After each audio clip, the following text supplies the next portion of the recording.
Atlanta Hawks, 11-game winning streak na. Lakers, nanaig pa din laban sa dikit na laro kontra Rockets. At Stephen Curry, gusto yatang pilayan sa Boston. Marami ang nagalit sa ginawa ng fan.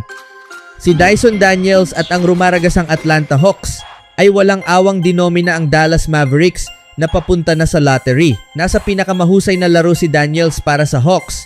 Natagpuan ang kanyang opensa at halos nakaabang sa triple-double habang nakuha ng Atlanta ang panalo laban sa kapos na Mavericks sa American Airlines Center na nagpahaba ng kanilang winning streak sa 11 games. Ang star ng Australian Boomers sa backcourt ay nagtala ng 19 points, nag-shoot ng 9 of 13 mula sa field habang kumukuha ng 6 na rebounds at nagbibigay ng 4 na assists, habang siya at si Jalen Johnson ay patuloy na pinapatakbo ng perpekto ang opensa ni Coach Quinn Snyder.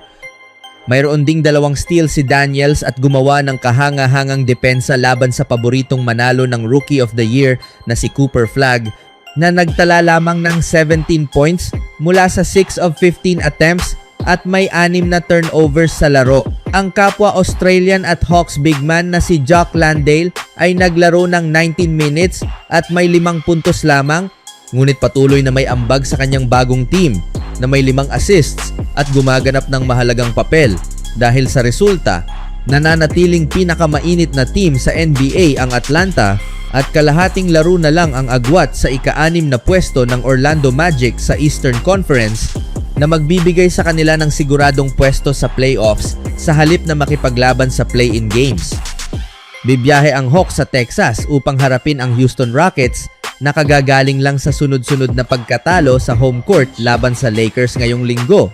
Ang pagkatalo ng Dallas at ang kanilang mahinang season kasabay ng pagdomina ni Doncic para sa Lakers ay lalo lamang nagdagdag ng sakit para sa mga fans ng Mavericks matapos ang controversial niyang trade noong nakaraang season. Patuloy ring bumabalot ang anino ni Nico Harrison sa organisasyon na ayon kay Sam Vecini ng The Athletic ay kabilang din ang paglipat ng Australian na si Josh Green mula Mavericks papuntang Charlotte. Speaking of Luka Doncic, pinalawig ng Lakers ang kanilang winning streak sa 7 sa tulong ng mahusay na laro ni Luka Doncic sa second half para sa ikalawang sunod na panalo laban sa Houston Rockets ngayong araw. Nagsimula ang laro sa isang 3-pointer ni LeBron James para sa LA. Sumagot si Amen Thompson sa kabilang dulo gamit ang isang dunk. Muling nakashoot ng 3 si LeBron na naging dahilan para siya ang manguna sa scoring ng Los Angeles na may 6 na puntos. Maganda rin ang simula ni DeAndre Ayton na may 4 na puntos. Mabagal ang simula ni Doncic na missed ang kanyang mga unang attempts at nagtala ng 0 of 3 sa free throw line matapos ma-foul sa likod ng 3-point line.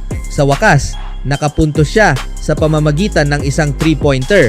Pumasok din si Rui Hachimura at nakapagtala ng 3. Nag-shoot ang Lakers ng 60% mula sa labas ng arc. Pinagsama ni na Luka at Luke Kennard ang mabilis na 8 puntos para palawakin ang lead. Tinapos ni Doncic ang malakas na first quarter sa isang 3 na nagbigay sa kanila ng 9-point lead. Sinimulan ang second period sa pagfa-foul kay Thompson at pagpasok niya ng 2 free throws. Matapos ang sunod-sunod na turnovers ng dalawang teams, nakuha ni Marcus Smart ang bola at nagbigay ng alley-oop kay LeBron para sa isang malakas na dunk. Nakashoot din si Jake LaRavia ng 3 para sa team. Muling nagdunk si LeBron, parang 15 times na niya iyon sa first half. Humingi ng timeout ang Houston habang lumalaki sa double digits lead ng Los Angeles.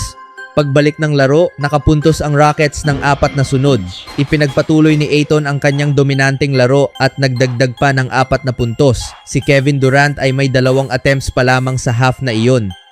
Magandang tinapos ng Lakers ang first half sa pamumuno ni LeBron na perpekto na 8 of 8 sa field.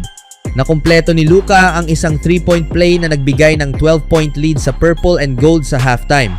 Sa simula ng second half, nakapuntos si Durant ng 5 sunod para sa Rockets. Maganda ang simula ng Houston sa quarter sa 9-2 run na nagbawas ng lead sa isa matapos ang dunk ni KD. Leading na ng isa ang Rockets. Umabot na sa 18 points si Thompson. Mainit din si Jabari Smith Jr. para sa Houston na may 13 points. Hirap si Austin Reeves sa larong ito na may 5 puntos pa lamang sa puntong iyon. Humingi ng timeout ang LA at pagbalik, nag-turnover sila. Sa kabilang dulo, nakashoot si Alperen Sengun ng jump shot. Nakabawi si Smart sa isang mid-range jumper para kahit papaano ay mapigil ang paglayo ng kalaban. Umabot na sa double figures si Durant na may 11 points. Lumamang ng 4 ang Rockets. Nakahabol ang LA para itay ang laro sa pamamagitan ng 3-point play ni LeBron, pero muling lumamang ng 4 ang Houston. Sa natitirang bahagi ng quarter, sinubukan ni Luka na panatilihing dikit ang laban. Pagpasok ng fourth quarter, leading ng 3 ang Lakers. Sinimulan ang final quarter sa isang mahalagang tres ni Reeves. Pagkatapos, ninakaw ni Laravia ang bola at nag-dunk na nagbigay ng lead sa team. Binlock ni LeBron si Smith na humantong sa layup ni Reeves. Pinahinto ni Sengun ang 9-0 run sa pamamagitan ng 2 free throws. Itinali ng Houston ang laro sa isang dunk ni Thompson. Pagkatapos, nakapuntos ang LA ng 6 na sunod para sa 6-point lead. Napilitang mag-timeout ang Rockets. Pagbalik, nakashoot si Smith ng mid-range jumper. Muling nag-lead ang Houston ng isa sa natitirang 6 na minuto. Nagkaroon ng dikitang laban sa huling quarter na nagpalitan ng lead at ilang ulit na nagtali ang laro. Sa huli, umarangkada ang Lakers sa isang malakas na run na pinangunahan ni Luka na nagbigay daan para mapalaki ang lead at maselyuhan ang panalo. Nanguna si Doncic na may 40 points, 9 rebounds at 10 assists, habang nagdagdag si LeBron ng 30 points. Nag-ambag din ang iba pang kakampi tulad ni Reeves at Hachimura upang masiguro ang panalo. Sa huling balita, si Stephen Curry ay kasalukuyang nagpapagaling mula sa injury sa tuhod kaya hindi siya nakapaglaro sa nakaraang 19 games ng Golden State Warriors.